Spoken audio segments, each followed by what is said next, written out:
খেয়াল করে দেখেন।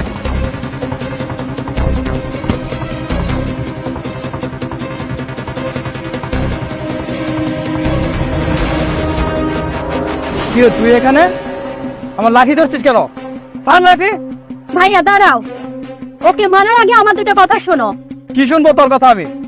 ও আমাকে কোনো কুপ্রস্তাব দেয় নাই, ও আমাকে কোনো ডিস্টার্ব করে নাই। তাহলে তুই যে বললি আমি মিথ্যা কথা বলেছি। মিথ্যা বলেছিস? এই কেন? তাহলে শোনো, একে তুমি চিনতে পারছো?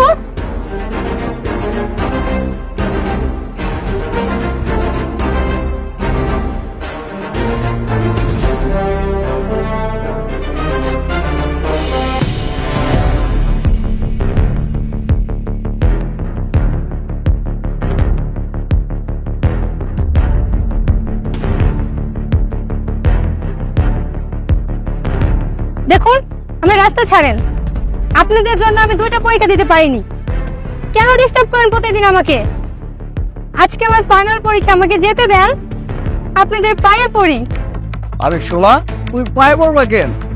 তুমি আমার বুকে পড়ো, তাইলে তো সব সমস্যার সমাধান হয়ে যায়। কি করছ তোরা? হ্যাঁ ভাই, আমি তো হেডাই করি। দেখুন, আপনাদেরকে আমি হাত জোর করে অনুরোধ করতেছি, আমাকে যেতে দেন প্লিজ। আজকে আমার ফাইনাল পরীক্ষা। দোষ আজকে যাইতে দে, পরীক্ষাটা দিয়ে আসুক, পরে দিয়ে গেল মনে। আচ্ছা ঠিক আছে, তোরা যেহেতু কইতাছস তাহলে ছাইরা দিলাম। কিন্তু শোনো, পরীক্ষা দিয়ে ঠিকঠাক মতন এই রাস্তা দিয়ে যাইবা।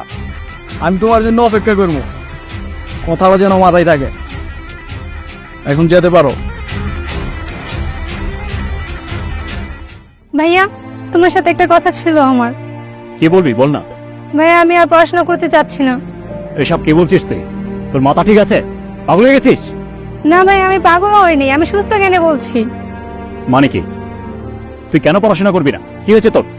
ওই যে চেয়ারম্যান কাকার ছেলে আছে না, রবি, হ্যাঁ, ও আমাকে কুপ্রস্তাব দেয়, ও আমাকে রাস্তাঘাটে ডিস্টার্ব করে। ভাইয়া, আমি আর নিতে পারছি না। ভাইয়া, তুমি আমাকে ক্ষমা করে দিও ভাইয়া। তুই আমাকে এই কথাগুলো আগে বলিস না কেন? হ্যাঁ ঠিক আছে, তুই কোনো চিন্তা করিস না, আমি বিষয়টা দেখতেছি। ঠিক আছে, তুই পড়াশোনা করবি, বাড়ি যা। দেখো, আমি তোমার কাছে হাত জোর করে অনুরোধ করছি, তুমি এটার একটা সমাধান দিতে পারবে। তুমি নিশ্চয়ই চাও না তোমার মতন একটা মেয়ের জীবন নষ্ট হয়ে যাক। দেখো, মাদ্রাসায় যেতে পারছে না, আমার বোনটাকে রাস্তাঘাটে তোমার ভাই কুপ্রস্তাব দিয়ে বেড়ায়, ডিস্টার্ব করে। সে আত্মহত্যা করার সিদ্ধান্ত নিয়েছে। প্লিজ আমার বোনের জীবনটা রক্ষা করো।